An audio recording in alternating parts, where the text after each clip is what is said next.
Hello all, இன்றைக்கி என்ன லஞ்சுன்னு பார்த்துருவோமா? இன்றைக்கி பிளானிங் வந்து பார்த்திங்கன்னா சுக்கு குழம்பு தான் வைக்கலாம் அப்படின்னு சொல்லி பிளான் பண்ணியிருந்தேன். ஆல்ரெடி நான் வந்து இந்த ரெசிபி வந்து ஷேர் பண்ணிருக்கேன். பக்காதவங்களுக்காக கண்டிப்பாக லிங்க்கு கீழே வைக்கிறேன், செக் பண்ணி பாருங்கள். ஸோ அதுக்கு வந்து தக்காளி, வெங்காயம் எல்லாமே வந்து கட் பண்ணிக்கிட்டேன்.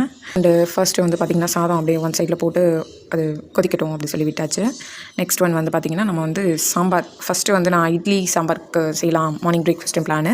ஸோ அது நம்ம விசில் வச்சுட்டோம் அப்படின்னா அது வந்து சீக்கிரமாக முடிஞ்சிடும். நெக்ஸ்ட் வந்து நம்ம சுக்கு குழம்பு கூட வச்சுக்கலாம் அப்படின்றதுனால ஃபஸ்ட்டு அதோட ப்ரிப்ரேஷன் வந்து முடிச்சிட்டேன்.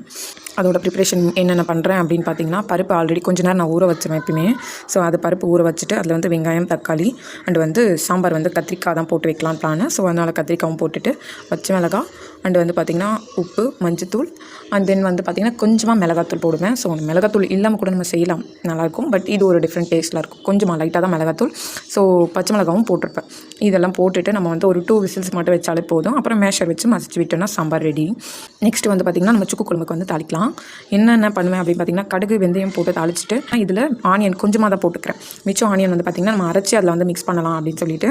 ஸோ இதில் என்னென்ன போட்டு அரைப்பேன் அப்படின்னு பார்த்திங்கன்னா, ஆனியன் கொஞ்சம், தக்காளி அண்டு வந்து பார்த்திங்கன்னா சுக்கு, பூண்டு அண்ட் தென் வந்து பார்த்திங்கன்னா சுக்கு மட்டும் பார்த்திங்கன்னா இடித்து போட்டுருங்க. ஸோ அப்படியே டேரெக்டாக போட மாட்டேங்க தெரியும், இருந்தாலும் ஒரு சின்ன சிம்பிள் டிப்பு தான். நம்ம வந்து அதை இடித்து போட்டுட்டு அப்புறம் வந்து சீரகம் கொஞ்சம் அண்ட் தென் வந்து மிளகு கொஞ்சம் எல்லாமே வந்து ஒரு சின்ன ஸ்பூன் அளவுக்கு போட்டுக்கிட்டால் போதும். இல்லை நீங்கள் நல்லா காரமாக சாப்பிடுவீங்கன்னா இதே இன்னும் டபுளாக போட்டுக்கிட்டிங்கன்னா நல்லா காரசாரமாக இருக்கும். நான் குழந்தைங்களுக்கு கொடுக்கணுன்றதுனால லிமிட்டடாக தான் போடுறேன். இது எல்லாமே அரைச்சி அப்படியே ஊற்றி அதையுமே ஆயிலில் நல்லா ஃப்ரை பண்ணணும்.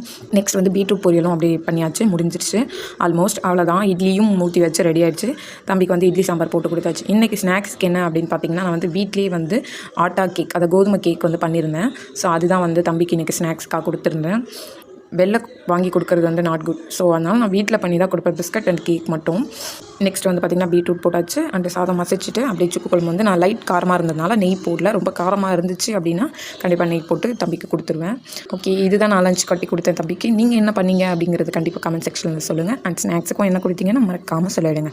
நம்ம வீடியோ பிடிச்சிருந்தா சப்ஸ்கிரைப் பண்ணுங்கள். தேங்க்யூ.